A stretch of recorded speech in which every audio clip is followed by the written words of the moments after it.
উড়ে উড়ে আসছে বাংলাদেশে। যদি আওয়ামী সরকার যদি আরো 10 বছর ক্ষমতায় থাকতো, আমরা তাদের গালি দিচ্ছি না, বকা দিচ্ছি না, 15 বছর ছিল, আরো 10 বছর যদি থাকতো, তাহলে কিন্তু এই অতিথি পাখিদেরকে বাংলাদেশ দেখা যেত না। যেমন আমরা যারা বিমানে উঠি তারা সবাই বিপরীত নয়, বিমান কন্ট্রোলিং হচ্ছে একটা রাডার দিয়ে কন্ট্রোল হয়। আমি কোন জায়গায় যাচ্ছি, কোন জায়গায় বিপদ সম্পদ, কোন এয়ারপোর্টে নামতে পারবো, এই এয়ারপোর্টে নামার মতো পরিবেশ আছে কিনা সেটা নিয়ন্ত্রণ করে পাইলটের মাধ্যমে, একটা রাডারের মাধ্যমে।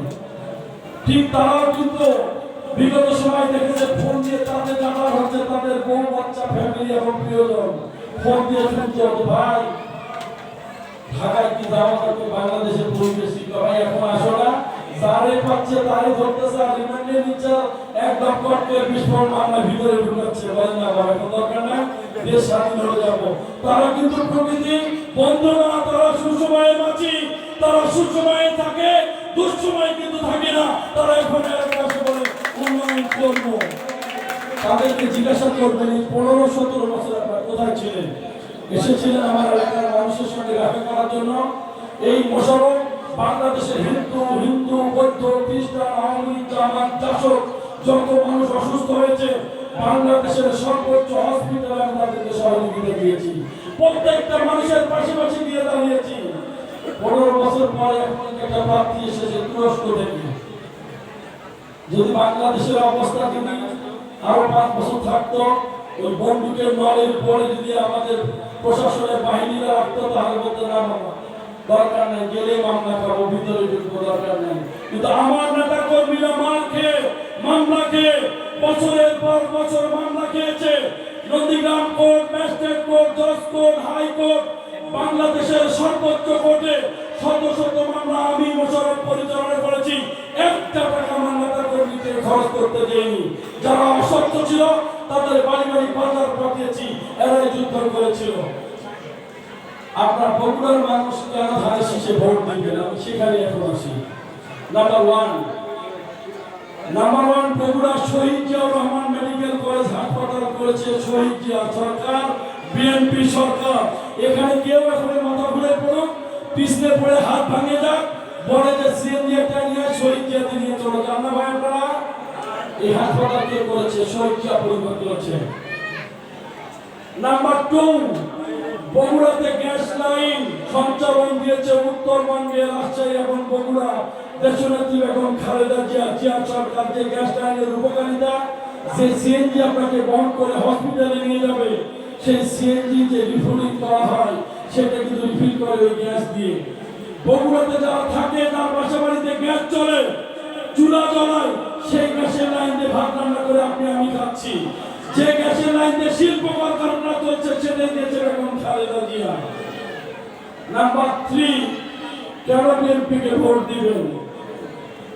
বিএনপিকে ভোট দিবেন এই কারণে, বিএনপি হচ্ছে বগুড়া এই যে শহীদ চান্দু স্টেডিয়াম, আন্তর্জাতিক মানের স্টেডিয়াম, বগুড়াতে একটা আন্তর্জাতিক মানের স্টেডিয়াম নাই। আর বিএনপি যখন ক্ষমতা থেকে চলে যায় তখন ওই স্টেডিয়ামকে গোচারণ ভূমি বানিয়ে ফেলেছিল। এখন আন্তর্জাতিক ম্যাচগুলো শুরু হচ্ছে এবং এইখানে করেছে এটাও বেগম খালেদা জিয়া সরকার। কেন বেগম খালেদা জিয়া এবং জিয়া পরিবারকে ভোট দেবেন? আমার ভোট, আমি ঢাকায় নিজেও একজন ব্যবসায়ী, আমি 20-25 বছর ধরে ঢাকা থাকি, আমার গ্রামে আসি। আমার নিজের গাড়িতে নিজের সময় আসতে কখনো 17 ঘন্টার জ্যামের সম্মুখীন হয়েছি। এই সম্মুখীন হয়েছি বগুড়াতে।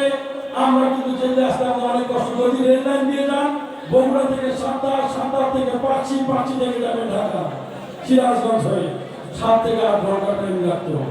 এই বগুড়া এয়ারপোর্ট করেছে বেগম খালেদা জিয়া। রানওয়ে ইতিমধ্যে শেষ হয়ে গেছে। যেগুলো 2-1 মাসের মধ্যে বগুড়া থেকে বিমান উঠবে, আমরা চলে যাবো ঢাকায় মাত্র 35 মিনিটে। সেটাও করেছে বিএনপি সরকার। আপনারা বিএনপিকে কেন ভোট দিবেন? নাম্বার 5, এই যে এখনকার যুব সমাজ অনেকে কিন্তু নাচ গানে না মমিন চেনে, এরা কিন্তু যায় মমিনে, নাচ গানে যায় ঘোরার জন্য।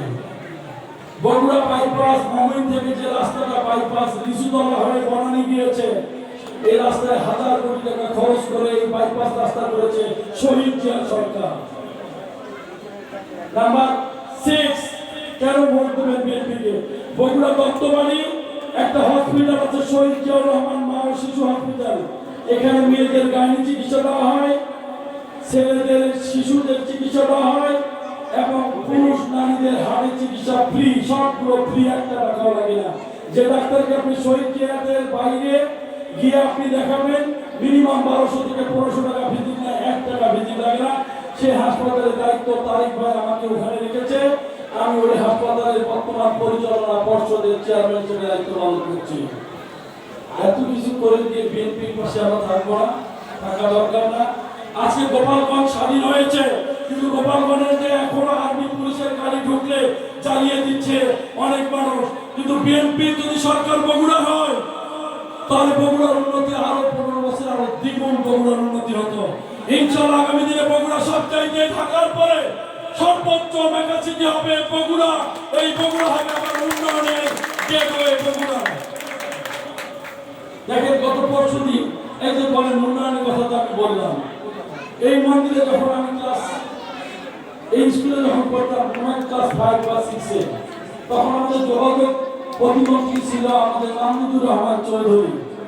উনি দুর্গাপূজা আসার কথা আসলো না মিসেস মুন্নি ভাবি, আমার মনে আছে।